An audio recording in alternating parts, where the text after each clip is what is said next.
Hello everyone, Srat here again, and well, it's time to take on the sequel to the Final Fantasy Legend, fittingly titled Final Fantasy Legend 2, only with no "the" this time.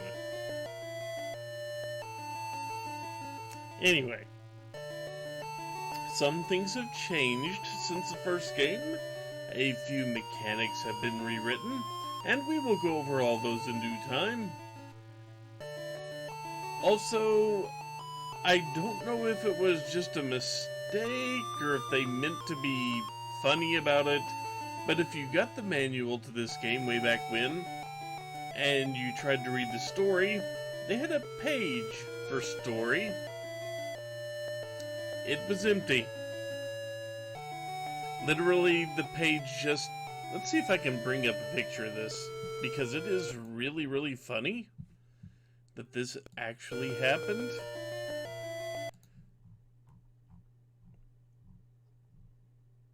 Let's see if I can find it. Because it's really... I thought this was hilarious, really.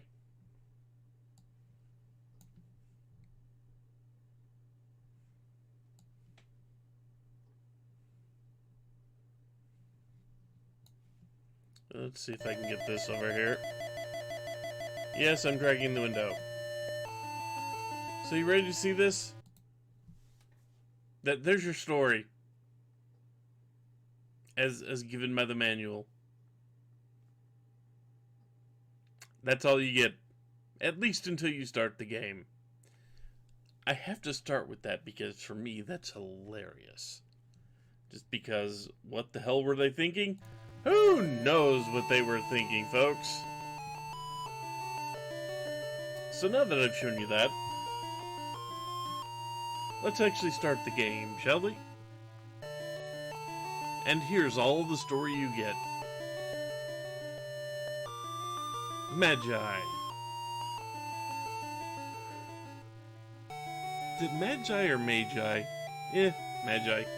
The symbol of great power, the legacy of the ancient gods who made this world. Many fought for the mighty power, some won and some failed. Now, another legend of bravery is about to begin.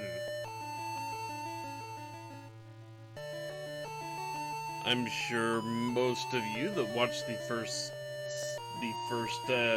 Let's Play will remember our party. It's going to change slightly, but for the start...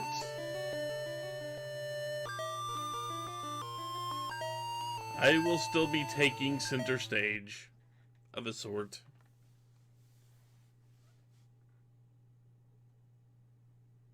And some Indiana Jones wannabe is waking me up, and it turns out to be my dad.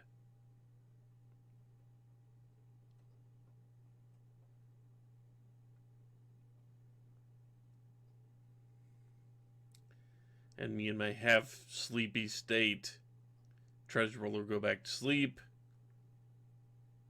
Get woken up again.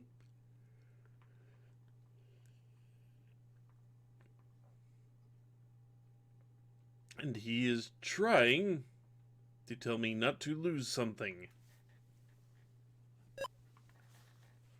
And what he hands me is one of the Magi. A prism Magi.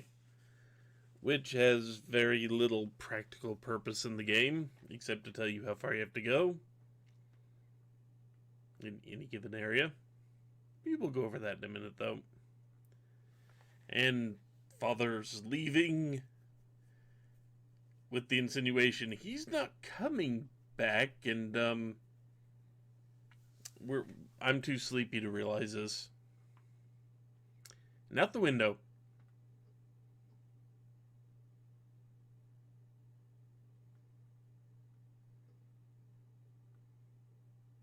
Good question.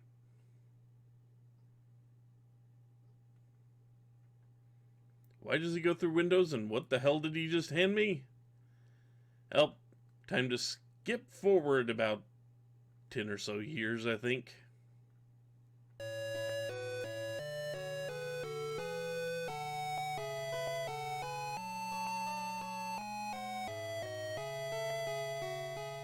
So after all this time, I finally decide I want to go hunt down my dad. He went to go get milk 10 years ago and hasn't come back. Maybe some cigarettes too.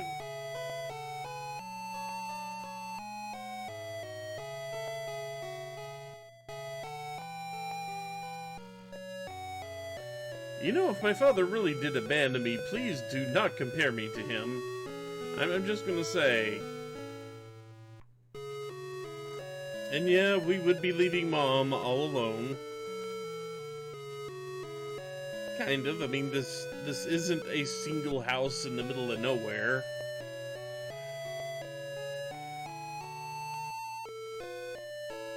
I mean, it works fine for kids and Pokemon. But we have her blessing.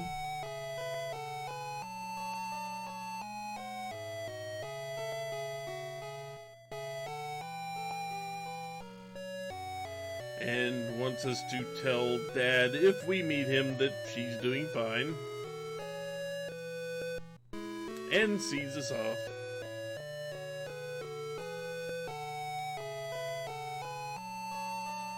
And tells us to go to school. And we need to tell Mr. S that we're leaving.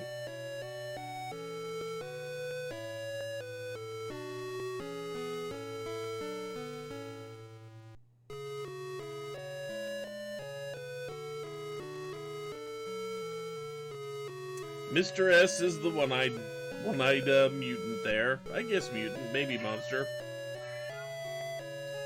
The cat has opinions, apparently.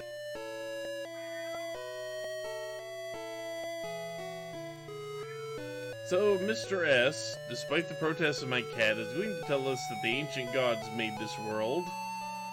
And that is something we've apparently covered in school.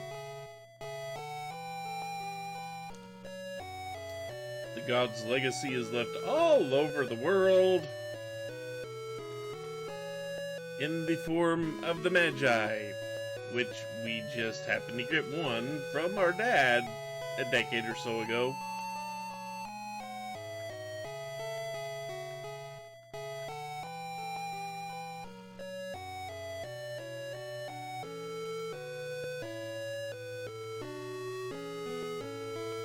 And there are 77, all told. When you put them together, they make a statue of Isis.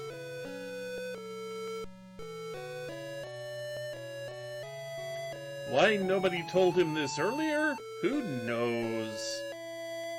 But, you know. And yes, Magi do have power to give you.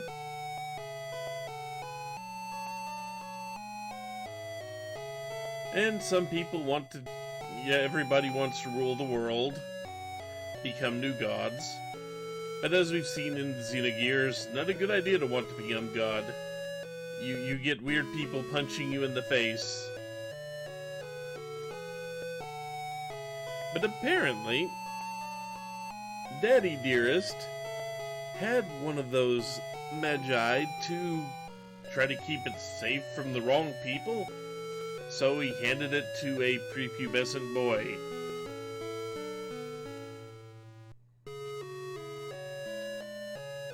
Wouldn't call him a hero for that. I'd say he put his son in danger.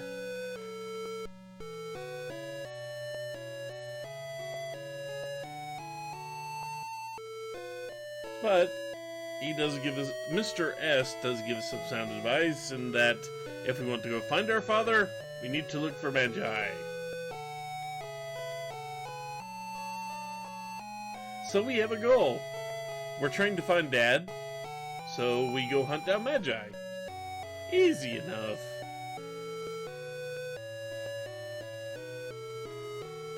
And Prism, the one we have, will tell us how many Magi are in an area, which is only kind of useful because you can't move on until you get all of them anyway.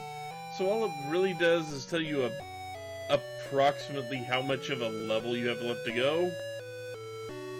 And now, because you're leaving, your classmates want to come with. Apparently, this town we live in is tiny and not a whole lot of fun for kids.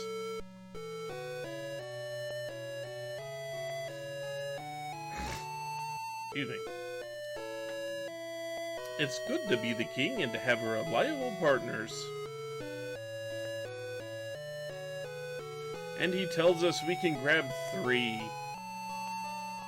Regardless of what their parents actually say about this, we can have 3 friends. So, let's get the gang back together. First, we need a mutant.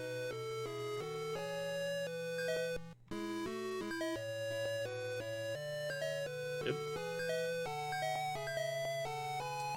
And instead of a second human, we now have access to robots. And there is one specific person who requested to be a robot, and that is Lantern.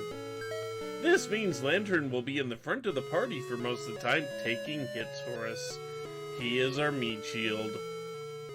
For now. And we have access to Dragon right off the bat. I will be hanging on to Dragon as long as possible, and also I will have to re-explain the meat system, and explain how robots work, and explain how humans and mutants work soon enough. For now, let us just do the basic stuff here. Let's actually get close to the end of this cave that Mr. S just mentioned here. Because we go through that cave, and it takes us on to the bigger, wider world. We can go back in school. Mr. S is just here, chilling.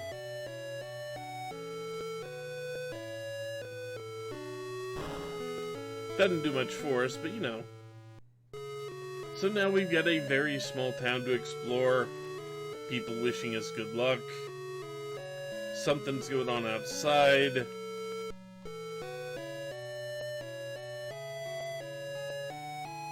Yes, I'm trying to leave. Yes, that's what I'm doing. Thank you.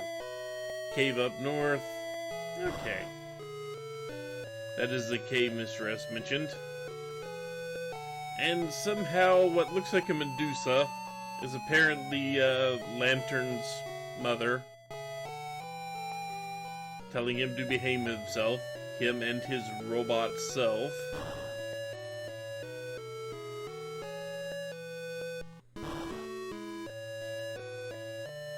And this butterfly-looking person is Star's parent, telling Star not to be late for dinner.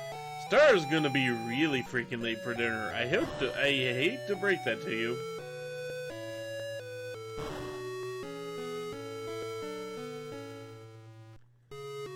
And now we are responsible for our friends. And our mom here gives us a free heal, which is nice. Too bad we won't be getting to make use of that for very long. And then Mage's parent gives us a cure. Gives us a cure potion, which in this game they have 4 uses. So now, we go ahead and try to leave town, and we get called to wait up, and Mr. S decides he's going to head with us, which I'm very grateful for his help. I will just say that. He's going to be a pretty good use. And here's the cave. It's not a very long cave, so we will get our way through here. So let's see, Mage starts out with a bow and the flame ability, which attacks everyone. Lantern here starts with a pistol, and Star gets to start with the nail attack and a flame attack. Mr. S, on the other hand, has Dissolve, Fire, and Cure. Dissolve and Fire hit one enemy, Cure heals one of you. I assume you can figure that part out.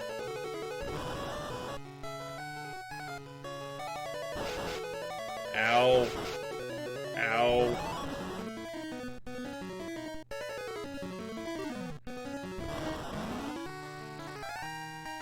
And now we all lived. So we get 99 gold pieces for our trouble. Let's do this real quick. So we can put the beefiest character with the highest defense. We cannot move Mr. S to the front of the group. That would be too useful. But if you look, defense 6, defense 3, defense 3, and defense 5. So yeah, most hit points and most defense. But just to keep everybody from dying or passing out, we'll go ahead and give Mage a heal. One of the 15 he has. So now our robot gets to take front stage. Go, Lantern, go.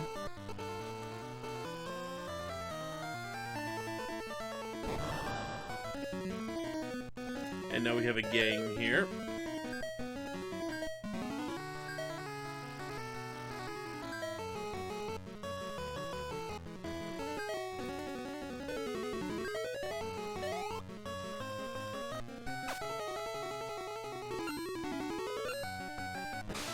Luckily, these gang members are kind of easy to actually fight. I will go over leveling up and getting stronger if anything pops up.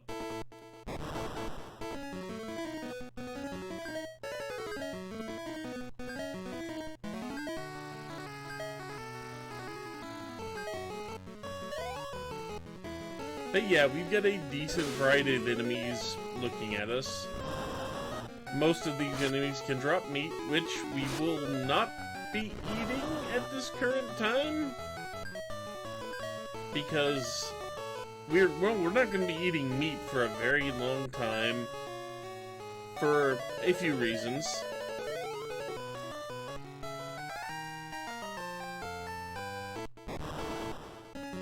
Boy, the enemies are thinking here. I would like this to take less than a half hour to get through this cave.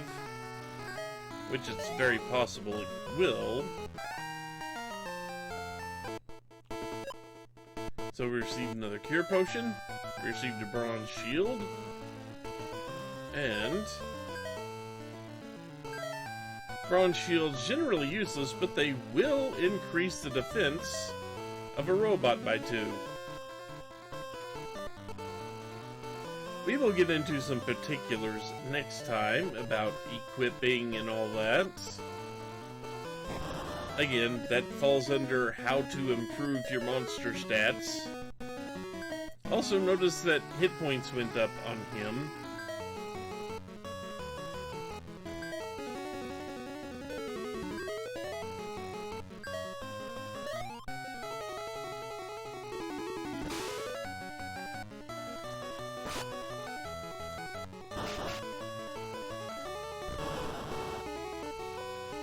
Easy enough. Skeletons eat. We are not eating the meat. Because if we eat the meat, we actually downgrade for a very long time. Picking baby dragon is kind of nice, but it does result in kind of a trap. And there's a hammer and a bow, just in case I need more weapons. And then there's this thing.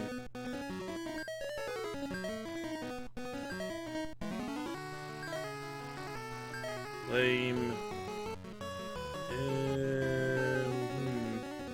You're having the most trouble. By you, I mean me.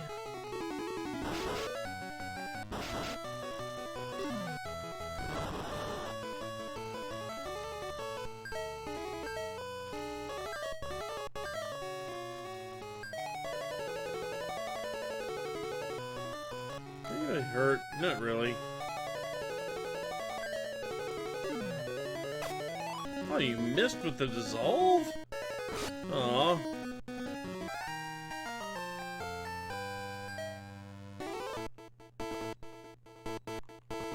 So now we have a boss. We finally have a boss to fight in this dungeon, which means it's a very short dungeon here. And the monster wants the Magi we have. Luckily, this is not a very difficult enemy. Mr. S hits it and it just kind of falls over. And Mage acquired fire. Mage got a new ability. Let's do something here. So I will need to go into detail on that when we come back.